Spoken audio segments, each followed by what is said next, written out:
How come most startups fail, even when we have more tactics and strategies than ever before? Join the bedside chat of an entrepreneurial couple as they share what it takes to create a business with ease and in flow. Welcome back to another episode at the Biz in Flow bedside chat. I'm Natasha Koo. And I'm Jachym. Yoo-hoo! Another day. Oh, I'm tired. It's late over here. Yeah, it's past midnight. We're quite tired But we're still here with you. we're still here with you, like troopers. And did you have anything you wanted to talk about? Otherwise, I'll just go ahead. You go ahead. I go ahead. Okay, well, I was thinking about how we, at the beginning there's lots of stuff because there's lots of strategizing and all of that, and now it's more really implementation every day, just implementing things. And so it almost feels to me sometimes like there's less material for us to talk about. What do you think of that? Because we're implementing and we're just getting on the roll. Yeah. And things are kind of same old. Yeah, well, they're just slowly moving, and we're just doing what we said we're gonna do, like doing the YouTube videos and doing Instagram and all of that, and there's kind of less of a looking ahead in time and thinking about stuff. It's more kind of just putting our heads down and just doing it. Just doing it, yeah. Yeah, I agree. For me, that makes sense because sometimes you need enough data points in order to get feedback on something. Like sometimes you're looking for a trend and you're not just, doing something once or twice and then making a really sweeping conclusion just with 2 times of trying something new. So I think it makes sense that we gotta go at it for a while and then we can make sense of it. Yeah, that makes sense.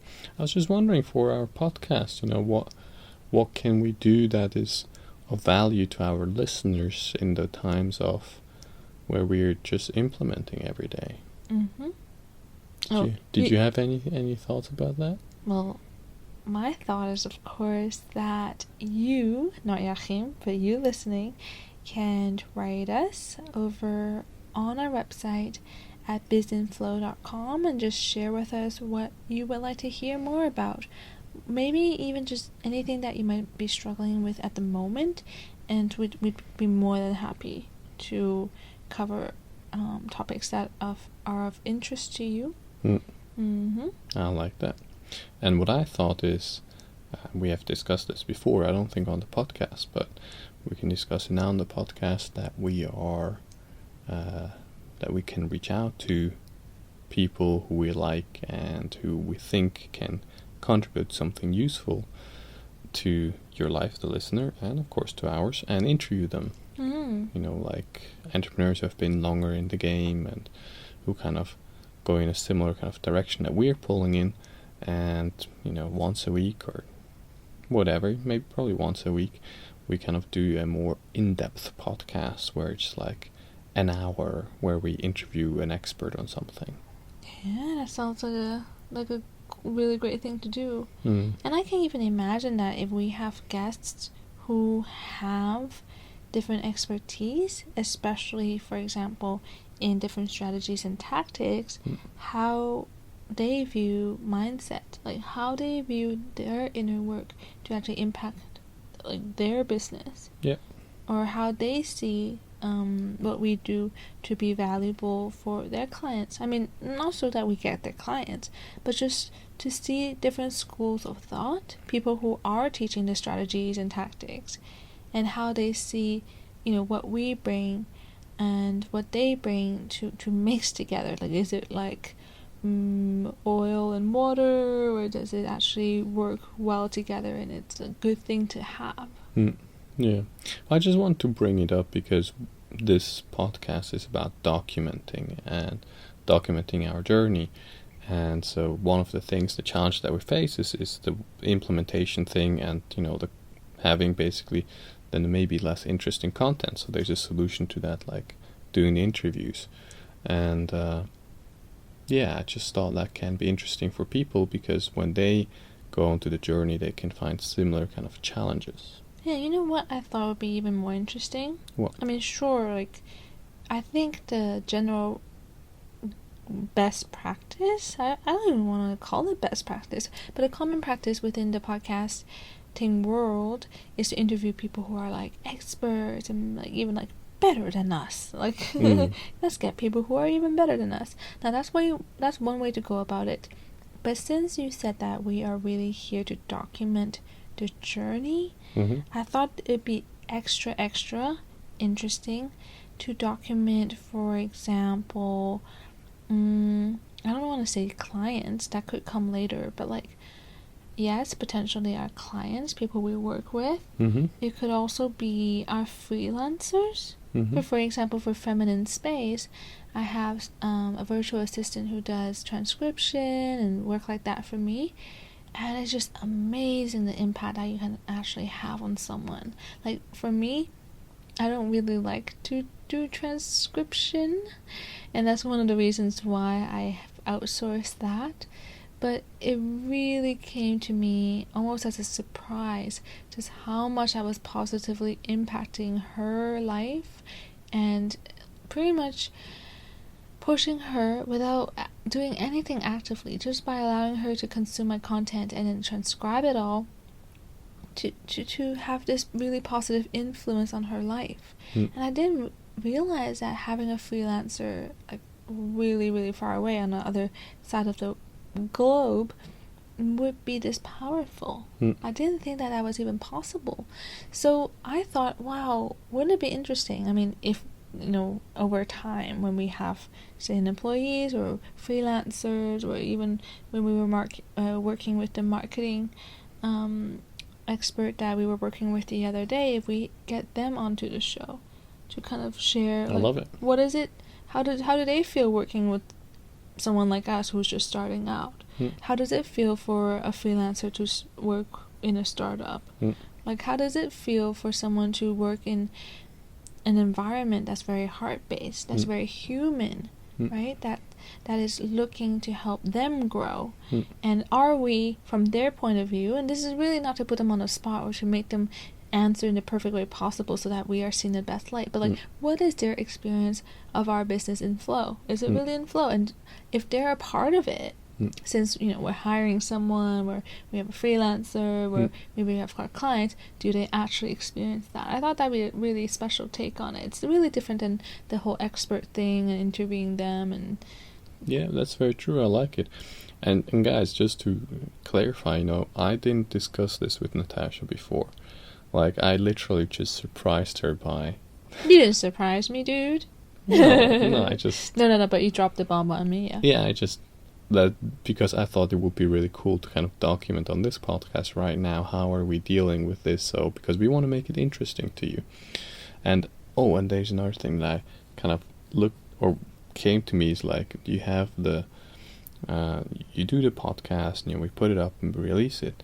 And that's one thing you can do, and you can let it grow by people coming to it, you know, through SEO or whatever, finding it on iTunes.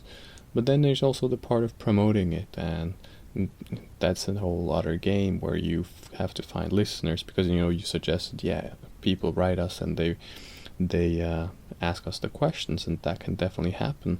Yet right now we don't have a super huge kind of following, right? So I don't know how many comments actually will come our way. So to get the following, we have to think about ways of actually promoting it. You know, being on other podcasts, writing articles, putting it on Instagram. And so lots of people, they don't think about this. They just think about creating the content. But then there's actually a whole nother step where there's lots of broadcasting actually involved. And I found that quite interesting, that entrepreneurship in one way is about dreaming and about communicating your idea, your vision, and getting other people on board and excited about it. It's quite actually it's a lot of influencing that's in entrepreneurship. Total leadership. And what about the distribution? Were you going somewhere with that?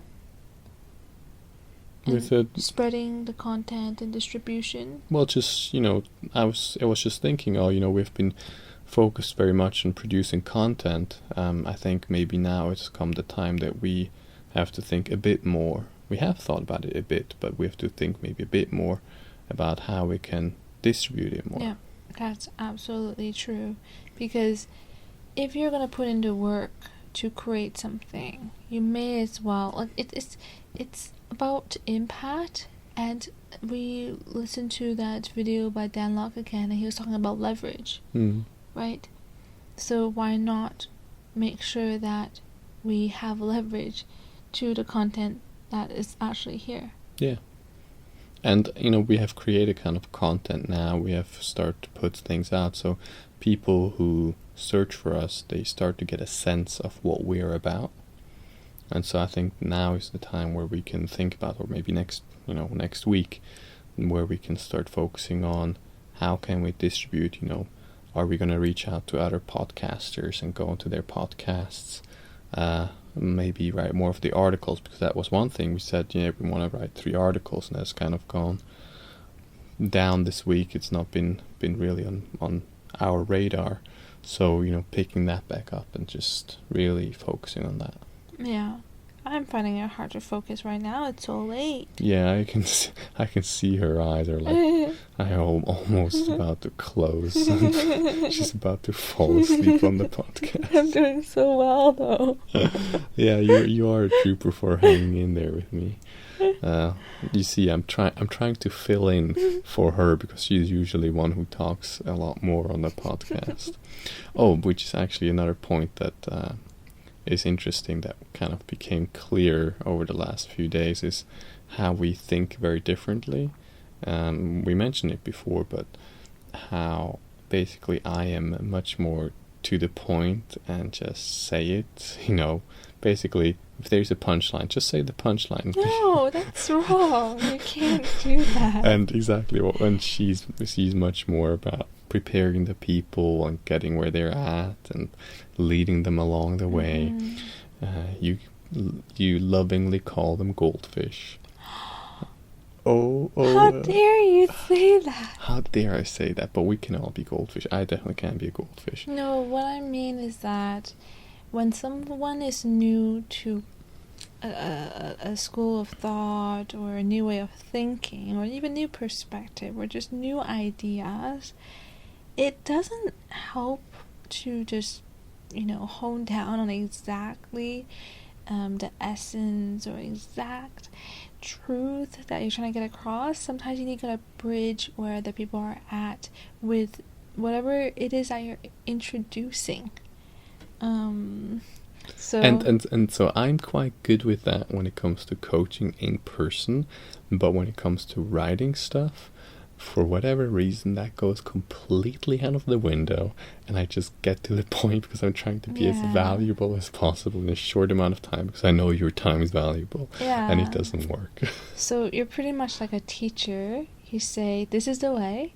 Now, what are the objections? Like, let me just, karate chop all the objections, and then we're good to go.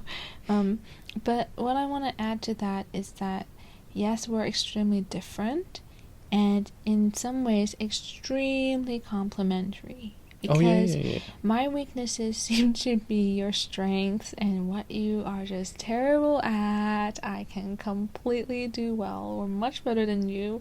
So it's wonderful that, I guess, it has worked out this way, and this is a part of the flow, because we didn't actually know that this would happen. So in a sense, flow has led us to this place, and to this very dynamic and beautiful duo, which just works well in business and life. Now, what I want to bring up here is that when I was starting Feminine Space, and in some ways I still feel this way, I was trying to think a bit differently about it, is that when you start your own project and it's your baby, and you're so committed, and you're dedicated, and you want it to be yours. Not only that, you also want the profit and the future growth of it to be yours. You want to be the sole stakeholder, shareholder of the company or the organization that you're creating, and you just don't want to give any of it away. So then you try to do everything on your own with the whatever amount of resources, time, money that you have, and you try to make the most out of it, and you try to do it all on your own. And I know that while I was starting Feminine Space, I heard a lot of people say, oh, find the right partners, maybe you need the cornerstones, the 4 cornerstones in a really, really strong organization. I heard all these things about partnerships on both sides. One is stories of just people who got scammed, like literally found terrible partners, shouldn't have trusted them, got scammed, things like that. And then there was another group of people who kept advocating that it's a wonderful thing to team up with someone for things that you're just not good at. And it helps me understand now, especially over time, what that actually could look like and the true benefits of that. Yes, one is that your business can grow a lot faster, but it's just something that we don't actually see. Because in every business, not in ours, right? Because we're really a duo and we both are the personal brand. Now, when you look at certain brands out there where there is a figurehead, where there is a very strong character that seems to be leading it. For example, for Gary Vee, he's the face of his company, right? VaynerMedia. Yet AJ, his brother, and Tyler, and there's a lot of people who are very core to his team who you just don't know because they're behind the scenes and they're helping him run it. So I know that Gary is very stingy with his equity and about giving it away. But for example, there's Amy Porterfield, who has an extremely successful podcast and online business. Now, in the recent years, she has completely, I don't know what the split is, I don't know the background numbers, but she has also teamed up with someone who's taking care of her tech, the behind the scenes marketing and all the online stuff behind the scenes, and she just has to focus on what she does best, which is webinars and creating content and the podcast and all that good stuff. So she doesn't have any tech nightmares or tech headaches anymore because she doesn't need to. She's able to partner up with someone who's able to take care of those things. So I'm really starting to realize now the actual benefit of teaming up with the right people and just how much easier it can make your business. Yes, sometimes that actually means you gotta give away 50% or a significant chunk of your business. Like, that's a partner, right? But it really does help a lot. But of course, you gotta do it in a state of flow too, right? You can't force that, and it needs to come at its right time. It must be the right person, and you gotta be ready for that, to give away that amount of responsibility and also the equity. Yeah, well, I think it's really time for bed now. Oh, okay. Because it's like 1 o'clock in the morning. Okay. Do you want to wrap it up? I got more and more excited because I'm an extrovert and just happens that way. So I was just getting started. But sure, I'll wrap it up since you're asking me with the same sentence for the last how many episodes. So what did we talk about today? We jumped quite a bit, didn't we? Yeah, we were talking about what to do from when you are running out of content, or when you're when you're more in an implementation stage and you want to document, to how can you find different ways of providing value to your audience, from interviews with experts, interviews with people that you've impacted, whether clients or assistants or any kind of other way to diversify the type of content that you have based on what you can and cannot document. Yeah, and then went to distribution, and actually that we have reached a stage where we have produced quite a good amount of content, and it's time now to really look at the distribution and find ways to bring this content into the world, and how actually lots of the entrepreneurship game is an influencing game, it's a communication game, it's putting yourself out there and communicating your ideas over and over to different audiences on stage, online, whatever it is. Reach. Leverage and reach. Leverage and reach, that's right. And then lastly, what do you say? Talking about how finding the right partner at the right time could really save your business and your sanity, because there is a choice here. You actually don't have to do it all on your own. As a solopreneur, you could have a partner for the things that you're not great at or you just don't want to do.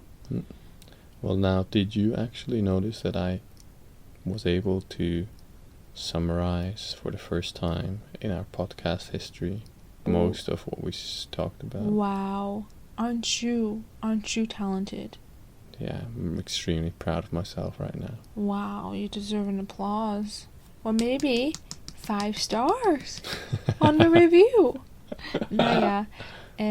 I think it is time for bed. Thanks for joining us tonight, and I hope that you learned lots all about business and how to do it in a way that just fits you.